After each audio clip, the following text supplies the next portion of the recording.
70 বছরের লোক সে 7 কেজি করবে। অনেকে বলে আপনার ওয়েট 80 কেজি ওয়েট, আপনাকে 8 দিন করতে হবে। আর যার 120 কেজি ওয়েট সে কি 150 গ্রামের নীলা পড়বে?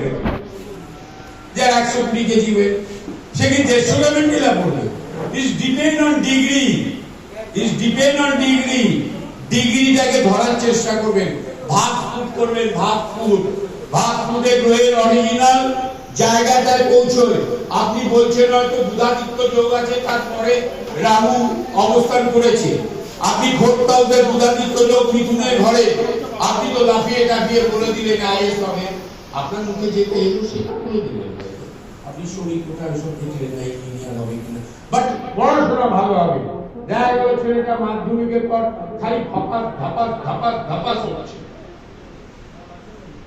কারণটা কি? হাফ ফুটে দেখা গিয়েছে রাহুটা এসে বুধাদিত্য যোগের সাথে মিশে গিয়েছে। ওকে ফল দেবে না। ওই জায়গাটা আমাদের রোজগার, আমরা পাথর দেবো ওই জায়গাটা। আমাদের রোজগারের জায়গাটাকে ধরার চেষ্টা করবে। কোথায় গিয়ে প্ল্যানেটটা হ্যাকেন্ড হচ্ছে এবং তার ফল দিচ্ছে না, যেদিন আপনি ধরতে পারবেন, আপনি সাইকেলে চড়তেন আরামসে একটা ভালো গাড়ি চলবে। এবং আপনার এটা মনে রাখবেন, বিজ্ঞাপন তো আমিও করি, সবাই করে। যারা বিজ্ঞাপন করে না তারা আমার চোখে আয় করে, ধৈর্য আছে এবং কাজের মধ্যে ডেডিকেশন আছে, তারা আমার চোখে আয় করে। আমি তাদের শ্রদ্ধা করি, ভালোবাসি। কিন্তু কাজ করার জন্য কাজের যে সিস্টেম অ্যাস্ট্রোলজিক্যালি, সেই সিস্টেমকে মেনটেন করুন, কালারকে ধরুন।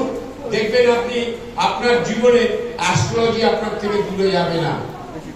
অ্যাস্ট্রোলজিকে সঙ্গে রাখতে গেলে আগে রংকে ধরার চেষ্টা করুন। অ্যাস্ট্রোলজি পুরোপুরি রঙের উপর দিকে।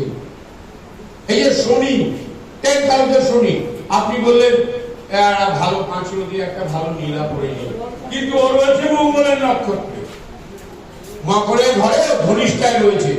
আপনি তো অপরাজিতা দিয়ে দিলেন, কিছুটা কাজ করলো, তারপরে ঠাই ভাঙলো।